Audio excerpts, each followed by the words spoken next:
Hello friends, नमस्कार। स्वागत है एक और नए शानदार वीडियो में। आज की इस वीडियो में मैं आप लोगों को बताऊंगा कि एआई इंजीनियरिंग सर्विसेज लिमिटेड के तरफ से बहुत बढ़िया वैकेंसी निकल के आया है। इस वैकेंसी का आप लोग फॉर्म कैसे भरेंगे और इस वैकेंसी में फॉर्म भरने के लिए कौन कौन से लोग जो है वो एलिजिबल हैं। दोस्तों, यहाँ पे अगर हम बात करें, ये तो वैकेंसी है साउथर्न रीजन हैदराबाद की तरफ से ये वैकेंसी निकल के आया है। इसका जो नोटिफिकेशन है वो 5 अप्रैल 2024 को जारी किया गया है। यहाँ पे इसका एडवर्टाइजमेंट नंबर है AIESL/हैदराबाद/HRD/2024/315। यहाँ पे आप लोग देखिएगा तो बताया हुआ है engagement of aircraft technician B1 and B2 at Hyderabad, Chennai and Bengaluru पे जो है ना ये वैकेंसी है। दोस्तों, यहाँ पे आप लोग देखिएगा तो साफ साफ बताया हुआ है कि एआई इंजीनियरिंग सर्विसेज लिमिटेड यानी कि AIESL is a profitable government of India undertaking and largest DGCA approve MRO India. यहाँ पे बोला गया है कि ये इंटरनेशनल एयरपोर्ट पे जो है ना एआई इंजीनियरिंग सर्विसेज लिमिटेड ये काम करता है। आप लोगों को यहाँ पे बताया गया है कि हैदराबाद हो गया, बेंगलोर हो गया, उसके बाद चेन्नई हो गया। एयरक्राफ्ट टेक्नीशियन B1 यहाँ पे मेंटेनेंस, उसके बाद यहाँ पे इंजीनियर एयरक्राफ्ट हो गया, उसके बाद यहाँ पे एयरक्राफ्ट टेक्नीशियन B2 हो गया। इसमें वैकेंसी है। यहाँ पे वैकेंसी एंड वाल्किन शेड्यूल के बारे में बताया हुआ है। अगर आप देखिएगा तो यहाँ पे ये बात लिखा हुआ है कि वैकेंसी एंड वाल्किन शेड्यूल। इसमें बोला गया है कि एयरक्राफ्ट टेक्नीशियन B1 की वैकेंसी जो है वो 25 पोस्ट पे रहने वाली है और एयरक्राफ्ट टेक्नीशियन B2 की जो वैकेंसी है वो 15 पोस्ट पे रहने वाली है। टोटल 40 पोस्ट की वैकेंसी है। यहाँ पे बताया गया है कि अगर आप चेन्नई में इंटरव्यू देने जाएंगे तो आपको 25 अप्रैल 2024 को इंटरव्यू देने जाना होगा। अगर आप बेंगलुरु जाएंगे तो आपको 29 अप्रैल 2024 को जाना होगा। अगर आप हैदराबाद जाएंगे तो आपको 2 मई 2024 को इंटरव्यू देने जाना होगा। इंटरव्यू की अगर हम टाइम की बात करें तो बोला गया है कि ऑल लोकेशन पे यानी कि तीनों लोकेशन पे 9 बजे से लेकर 12 बजे के बीच में जो है ना सुबह में आपको जाना है। यहाँ पे उसके बाद बताया हुआ है कि जो इसका रिजर्वेशन है वो बोला गया है कि SC को दिया जाता है, ST को, EWS को, OBC को, जो कि गवर्नमेंट ऑफ इंडिया के द्वारा जो रिजर्वेशन रूल फॉलो होता है वही रूल इस कंपनी में यानी कि AIESL में फॉलो होगा। यहाँ पे बोला गया है कि requirement for all post listed above. यहाँ पे आप देखिएगा मैक्सिमम एज लिमिट जो बोला गया है वो 1 अप्रैल 2024 को काउंट किया जाएगा, जिसमें अगर आप जनरल EWS कैटेगरी से आते हैं तो आपको 35 ईयर से ज्यादा नहीं होना चाहिए।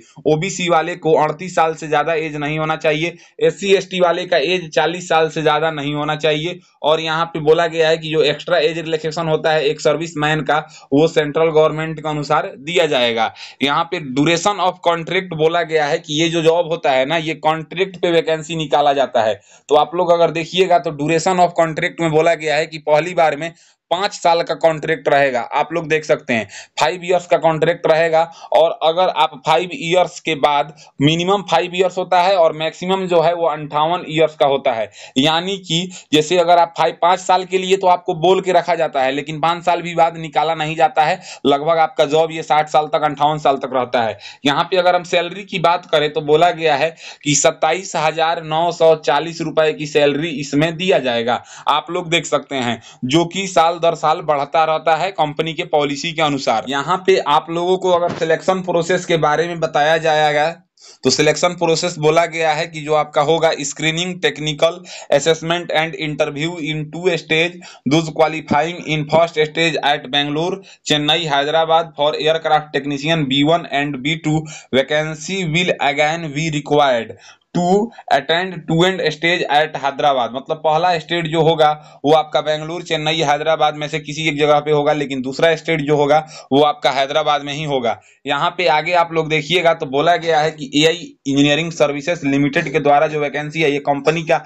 हेडक्वार्टर जो है वो दिल्ली में स्थित है। आप लोग देख सकते हैं ये साउथर्न रीजन का वैकेंसी है। और यहाँ पे आप लोगों का पूरा डिटेल्स फिर बताया हुआ है। यहाँ पे बोला गया है कि अगर हम क्वालिफिकेशन की बात करें, मिनिमम एलिजिबिलिटी क्राइटेरिया यानी कि ये आपके पास होना चाहिए तभी आप लोग ये फॉर्म को भर सकते हैं। जैसे बोला गया है यहाँ पे AME डिप्लोमा सर्टिफिकेट आपके पास होना चाहिए। डिप्लोमा जो आपका होगा वो एयरक्राफ्ट मेंटेनेंस इंजीनियरिंग में होना चाहिए, 2 साल का या 3 साल का, या इन मैकेनिकल स्ट्रीम में होना चाहिए किसी भी ट्रेनिंग इंस्टीट्यूट से तो आप जो है ना इसमें आवेदन दे सकते हैं। 60% नंबर भी इसमें मांगा गया है। अगर आप SC/ST कैटेगरी से आते हैं तो आपको 55% नंबर पे भी आपका हो जाएगा। अगर मान लीजिए कि आपके पास ये क्वालिफिकेशन नहीं है तो यहाँ पे बोला गया है कि डिप्लोमा इंजीनियरिंग इन मैकेनिकल, 3 साल का मैकेनिकल इंजीनियरिंग में डिप्लोमा चाहिए, 60% नंबर चाहिए। जनरल OBC EWS के लिए 55% नंबर चाहिए, SC/ST के लिए। उसके बाद बोला गया है कि एक सर्विसमैन के लिए जो है ना successfully completion of group 1 and group 2 for 4 years course diploma और equivalent qualification of diploma in engineering airframe engine trade conduct by the Indian air force navy army के द्वारा अगर आपने किया है तो आप इसमें आवेदन दे सकते हैं। उसके बाद यहाँ पे बोला गया है कि जो टेक्नीशियन B2 है इसमें बोला गया है कि for all candidates other than एक सर्विसमैन, यानी कि अगर आप एक सर्विसमैन से बिलोंग नहीं करते हैं तो अगर आपने मेंटेनेंस इंजीनियरिंग में 2 साल का या 3 साल का डिप्लोमा किया हुआ है 60% नंबर से, तो आप इसमें आवेदन दे सकते हैं। SC/ST वाले को 5 साल का छूट दिया जाएगा। अगर आपने ये नहीं किया है तो बोला गया है कि अगर आपने 3 साल का डिप्लोमा किया है इलेक्ट्रिकल इंजीनियरिंग में या इलेक्ट्रॉनिक्स एंड टेलीकम्युनिकेशन या electronics and radio instrumentation engineering में 60% नंबर के साथ, तो आप इसमें आवेदन दे सकते हैं। एक सर्विसमैन के लिए बोला गया है कि अगर आपने कंप्लीशन ऑफ ग्रुप 1 एंड 2 के लिए जो है ना 4 इयर्स का diploma equivalent qualification of diploma in engineering in airframe engine trade conduct by the Indian air force, Indian navy, Indian army के द्वारा अगर आपने किया है तो आप इसमें आवेदन दे सकते हैं। इसके साथ साथ ये भी बात बोला गया है, आप लोग यहाँ पे देखिएगा दोनों ट्रेड के लिए कि यहाँ पे पोस्ट क्वालिफिकेशन, यहाँ पे recent experience with in 5 years. अब देखिए यहाँ पे बोला गया है कि कैंडिडेट मस्ट भी minimum 1 year experience in aviation. अब देखिए एविएशन इंडस्ट्री में अगर आपके पास एक्सपीरियंस है तो आप जो है ना इसमें आवेदन दे सकते हैं। उसके बाद अगर आपके पास यहाँ पे सक्सेसफुली अगर ये नहीं है तो बोला गया है कि नेशनल अप्रेंटिसशिप जो होता है वो 1 साल का होता है, जैसे IOCL के द्वारा कराया जाता है, इंडियन रेलवे के द्वारा कराया जाता है, भेल के द्वारा कराया जाता है, तो वो आपने अगर किया है तो आप इसमें जो है ना आवेदन दे सकते हैं। दोनों में यही बात बोला गया है कि अगर आपके पास जो है ना सक्सेसफुली 1 साल का एक्सपीरियंस नहीं है एविएशन इंडस्ट्री में, तो अगर आपके पास अप्रेंटिसशिप का 1 साल का वर्क एक्सपीरियंस है तो आप इसमें जो है ना आवेदन दे सकते हैं। उसके बाद यहाँ पे बोला गया है कि जो साउथर्न रीजन हैदराबाद का है इसमें आप लोग देखिएगा तो यहाँ पे डेट 5 अप्रैल 2024 का जो है ना ये यहाँ पे नोटिफिकेशन का डेट बोला गया है कि वॉक इन अलोंग विथ जो है ना ये डॉक्यूमेंट्स आपको चाहिए, जैसे कि हो गया एजुकेशन एंड टेक्निकल क्वालिफिकेशन हो गया, ऑल ओरिजिनल एक्सपीरियंस सर्टिफिकेट हो गया, proof of date of birth हो गया, proof of permanent and recent address हो गया, 2 रिसेंट पासपोर्ट साइज फोटोग्राफ हो गया। उसके बाद यहाँ पे बोला गया है कि ID प्रूफ में पैन कार्ड, आधार कार्ड, ड्राइविंग लाइसेंस में से कोई आपको चाहिए। नॉन रिफंडेबल आपको एप्लीकेशन फी देना है। अगर आप जनरल EWS OBC कैटेगरी से हैं तो आपको जो है ना 1000 रुपए का देना है और 500 रुपए SC/ST एक सर्विसमैन वाले को देना है। ये बनवाना है यहाँ पे आप लोग देखिएगा तो AI engineering services limited Hyderabad के नाम से जो है ना आपका डिमांड ड्राफ्ट बनेगा। यहाँ पे आप लोग देख सकते हैं कि जो आपका वॉक-इन एड्रेस है वो कहाँ पे दिया हुआ है, तो यहाँ पे आप लोगों को देख सकते हैं 25 अप्रैल में कहाँ पे होगा और 29 अप्रैल में कहाँ पे होगा और 2 मई को कहाँ पे होगा। यहाँ पे 25 अप्रैल को चेन्नई में होगा, DGM engineering office AIESL new integrated service complex Meenambakkam Chennai में होगा। उसके बाद यहाँ पे अगर आप बेंगलुरु में देंगे 29 तारीख को तो Air India conference room 2 and floor, यहाँ पे alpha 3 Kempegowda international airport Bengaluru में होगा। अगर आप हैदराबाद में देंगे तो AIASL जो होगा MRO near gate number 3 Shamshabad Rajiv Gandhi international airport पे आपका जो होगा इंटरव्यू होगा। यहाँ पे बोला गया है कि आपको अगर फॉर्म की बात करें तो यहाँ पे पूरा इसका रिसेंट में बताया हुआ है कि किस तरह का आपको जो है ना टर्म एंड कंडीशन फॉलो करना है। कोई भी इसमें सर्टिफिकेट होगा वो सेंट्रल लेवल का लगेगा, स्टेट लेवल का कुछ भी नहीं होगा लगेगा। यहाँ पे ये ऑफलाइन फॉर्म है जो कि आपको फिल करना होगा। सबसे पहले यहाँ पे आप बताएंगे कि टेक्नीशियन B1 में आवेदन दे रहे हैं कि B2 में। यहाँ पे आपको एक कलर पासपोर्ट साइज फोटो चिपकाना है और उसके बाद यहाँ पे आपको जो है ना नाम लिखना है, फर्स्ट नेम लिखना है, मिडिल नेम लिखना है और सरनेम लिखना है। फिर यहाँ पे आपको अपने पिताजी का नाम लिखना है, डेट ऑफ बर्थ लिखना है, आपका एज 1 अप्रैल 2024 को कितने साल, कितने मंथ और कितने ईयर का हो रहा है, place of state of birth, आपका किस राज्य में जन्म हुआ है। रिलीजन हिंदू मुस्लिम सिख ईसाई में से बताएंगे। जेंडर मेल फीमेल में से बताएंगे। नेशनलिटी बताएंगे। उसके बाद यहाँ पे आपको प्रेजेंट एड्रेस फिल करना है। प्रेजेंट एड्रेस आप अपना अगर गांव से बिलोंग करते हैं तो विलेज पोस्ट पुलिस स्टेशन करके फिल कर दीजिएगा। शहर से बिलोंग करते हैं तो हाउस नंबर करके फिल कीजिएगा। यहाँ पे सिटी का नाम लिखेंगे, स्टेट का नाम लिखेंगे, पिन कोड बताएंगे। फिर यहाँ पे आपको परमानेंट एड्रेस फिल करना है। सिटी का नाम लिखना है, स्टेट का नाम लिखना है, पिन कोड बताना है। यहाँ पे आपको अपना ईमेल आईडी फिल करना है, मोबाइल नंबर फिल करना है। उसके बाद अगर आपके पास अल्टरनेटिव मोबाइल नंबर है या लैंडलाइन नंबर तो यहाँ पे आप फिल करेंगे। फिर यहाँ पे बोला गया है कि अगर आप जिस कैटेगरी से बिलोंग कर रहे हैं उस कैटेगरी में आपको जो है ना एक्स मार्क करना है। उस बॉक्स में टिक यानी कि सही का निशान नहीं लगाना है। तो यहाँ पे आप जिस भी कैटेगरी से बिलोंग करते हैं उसमें एक्स मार्क कर दीजिएगा। उसके बाद बोला गया है कि अगर आप ईडब्ल्यूएस हो गया, ओबीसी, एससी एसटी हो गया तो उसका आप सर्टिफिकेट का जीरोक्स लगाएंगे जो कि सेंट्रल गवर्नमेंट के द्वारा बना होना चाहिए। उसके बाद यहाँ पे बताएंगे कि अगर आप एक सर्विसमैन हैं तो यस करेंगे, नहीं तो आप इसको नो करेंगे। फिर यहाँ पे अगर आप कोई भी गवर्नमेंट सर्विस में, पब्लिक सेक्टर में या अंडरटेकिंग में है तो आप यस नो में करके यहाँ पे बताएंगे। अगर बताएंगे तो नो ऑब्जेक्शन सर्टिफिकेट भी आपको लगाना होगा। फिर यहाँ पे आपको एजुकेशन क्वालिफिकेशन के बारे में बताना होगा, जैसे कि आपने 10th क्लास किस यूनिवर्सिटी से या बोर्ड से पास किया है, यहाँ पे फिल करेंगे। Date month and year of passing बताएंगे। ड्यूरेशन में 1 ईयर फिल कर देंगे। परसेंटेज बताएंगे। फिर यहाँ पे 12th क्लास का बोर्ड का नाम बताएंगे। यहाँ पे डेट मंथ ईयर पासिंग बताएंगे। ड्यूरेशन में 2 ईयर्स लिख देंगे क्योंकि 12 2 साल का होता है। परसेंटेज बताएंगे। आईटीआई डिप्लोमा 3 ईयर्स का आप यहाँ पे बताएंगे यूनिवर्सिटी का नाम। फिर यहाँ पे डेट ऑफ पासिंग बताएंगे। ड्यूरेशन में 3 ईयर्स लिखेंगे और यहाँ पे परसेंटेज बताएंगे।